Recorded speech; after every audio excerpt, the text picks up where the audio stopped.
Well, isn't it a bonny day in Glasgow? And isn't it a bonny day to be doing a walkie talkie?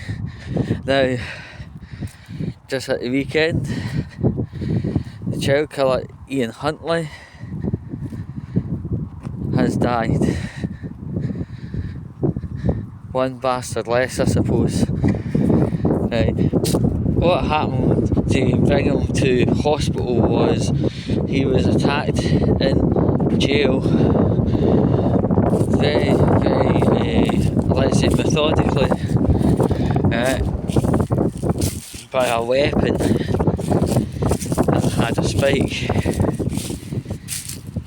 When medical teams first found him, they actually thought he was dead. But somehow he was a wee teeny bit over the threshold of alive, and quite soon after taking him into hospital, he got his mother in and said he is not going to live.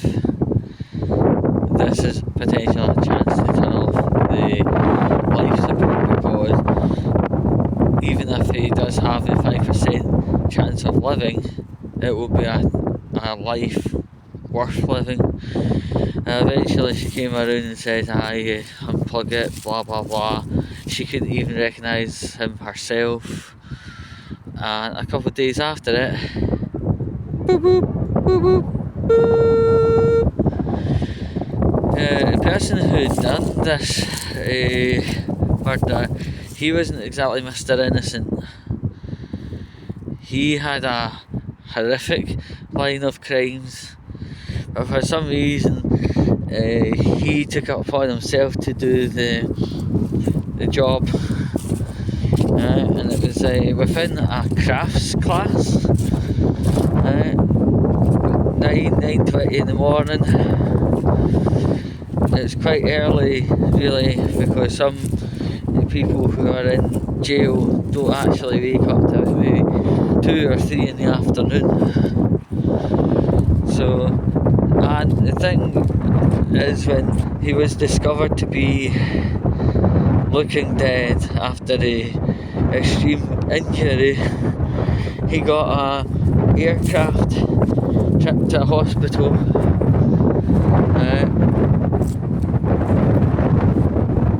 Why? I just don't know, you know. I have to watch this step. Oh yeah, right. So yeah, and that would cost a pretty penny, you know.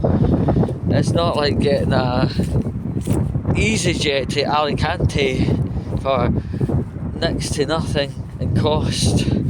Right? This was his own private medical aeroplane, probably costing in the region of possibly about £2,000 per half hour of usage.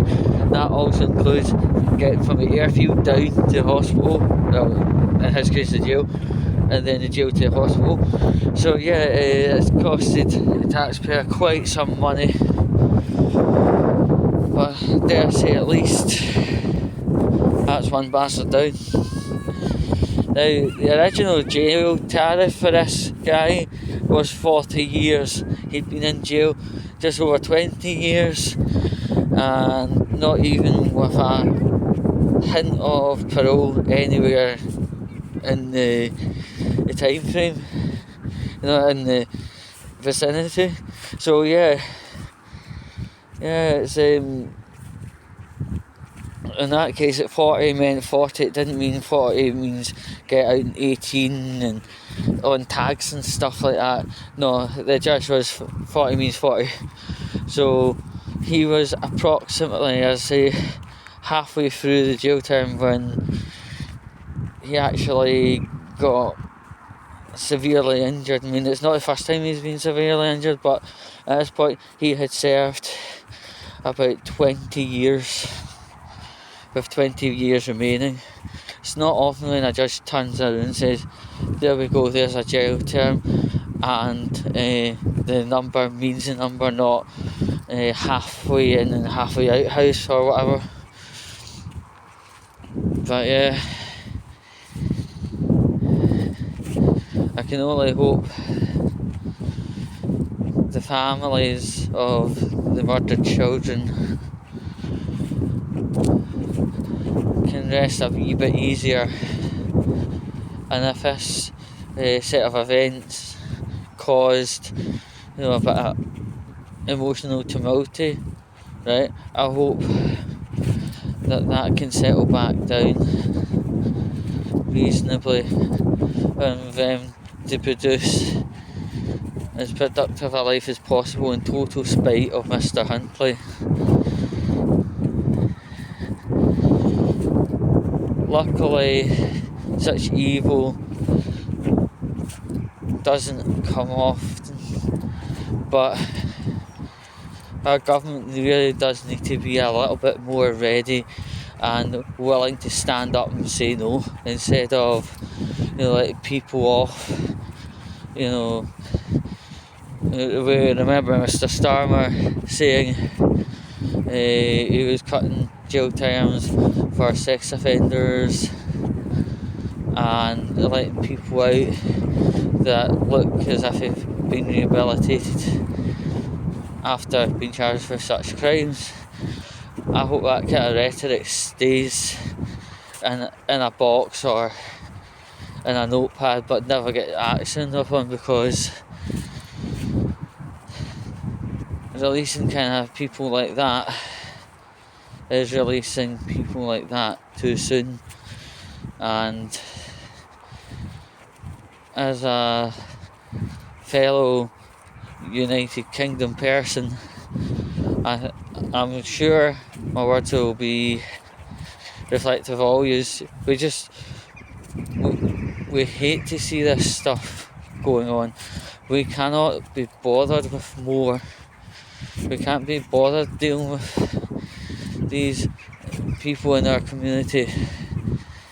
They should be at least risk assessed and potentially contained somewhere, which is more appropriate than a random normal street in a random county. We need to be hard and firm on this. If we can be very, very hard and firm on free speech, surely could we not be as firm, maybe even firmer, on sex crimes? But anyway, folks, that's me done my wee speech about things.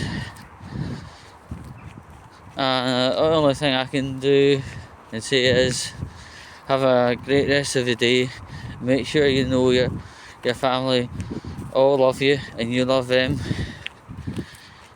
and be proactive. If you see something suspect, don't be afraid to raise your hands and ask out, what is this right or whatever, because it's always better raising your hand and speaking out and finding out there's nothing wrong, rather than being still and it all kicks off 3, 2, 1 kind of thing. So that's all I can really say, but have a great day.